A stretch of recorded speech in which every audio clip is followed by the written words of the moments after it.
Assalamualaikum warahmatullahi wabarakatuh. Perkenalkan, nama saya Fazara Rahmadani dengan NIM 858458908. Saya adalah mahasiswa semester 6 dari UPPJJ Universitas Terbuka Samarinda.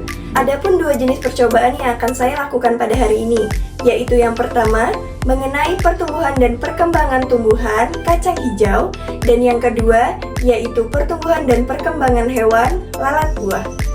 Untuk percobaan yang pertama, yaitu mengenai pertumbuhan dan perkembangan biji kacang hijau. Adapun alat dan bahan yang dibutuhkan yaitu yang pertama, gunting, kertas saring, 2 buah gelas plastik, biji kacang hijau yang telah saya rendam semalaman, dan air secukupnya. Untuk langkah pertama, di sini saya akan menggulung kertas saring atau tisu, kemudian saya masukkan ke dalam gelas plastik.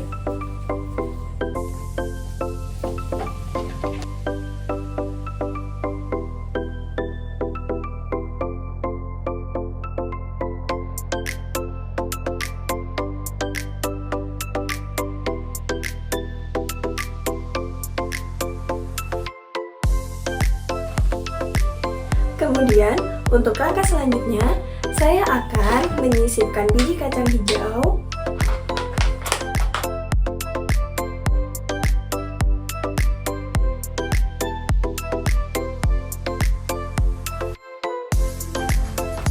selanjutnya saya beri air secukupnya sehingga kertas saring tetap basah, kira-kira 1/10.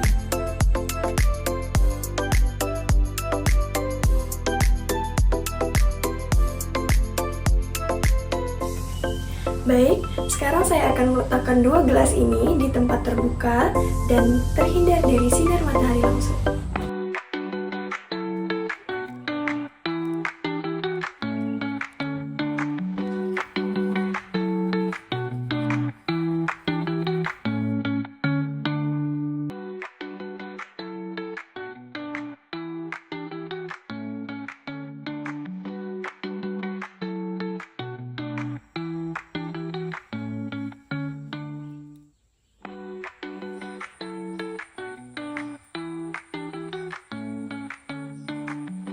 Berdasarkan hasil pengamatan, biji kacang hijau yang telah direndam semalaman kemudian disisipkan ke dalam gelas yang telah diberi kertas saring dan air secukupnya akan mengalami proses pertumbuhan yang dimulai dari munculnya akar, diikuti oleh batang, dan selanjutnya daun.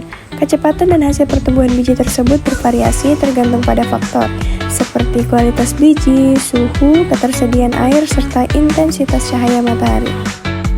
Baik, sekarang saya akan melakukan percobaan yang kedua, yaitu mengenai pertumbuhan dan perkembangan hewan lalat buah.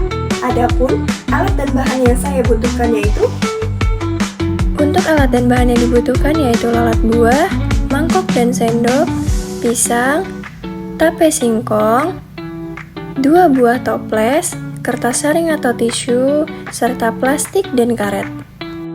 Untuk langkah pertamanya yaitu membuat medium.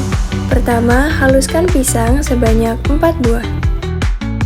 Setelah halus, kemudian campur pisang dengan tape singkong, lalu haluskan kembali.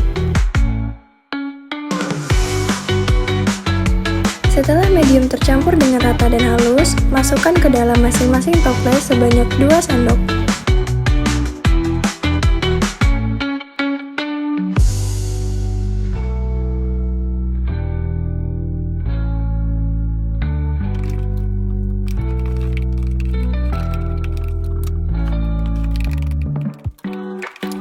Kemudian, masukkan kertas saring yang telah dilipat ke dalam toples.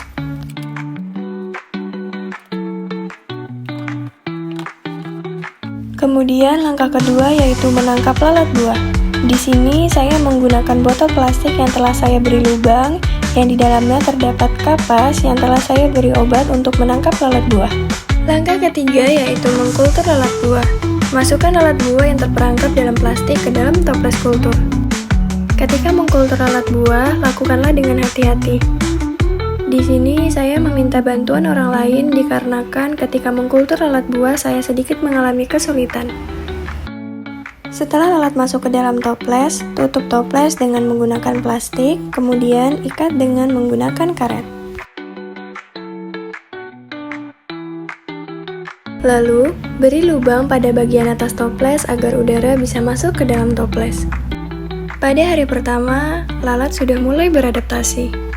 Pada hari kedua, lalat mulai memasuki fase telur. Pada hari ketiga, telur mulai bertambah banyak pada dinding toples. Pada hari keempat, telur menetas menjadi larva. Berwarna putih, bersegmen dan mirip dengan belatung tetapi sangat kecil, dan ada juga beberapa lalat yang mulai mati, begitupun pada hari kelima. Pada hari keenam, larva mulai memasuki fase pupa.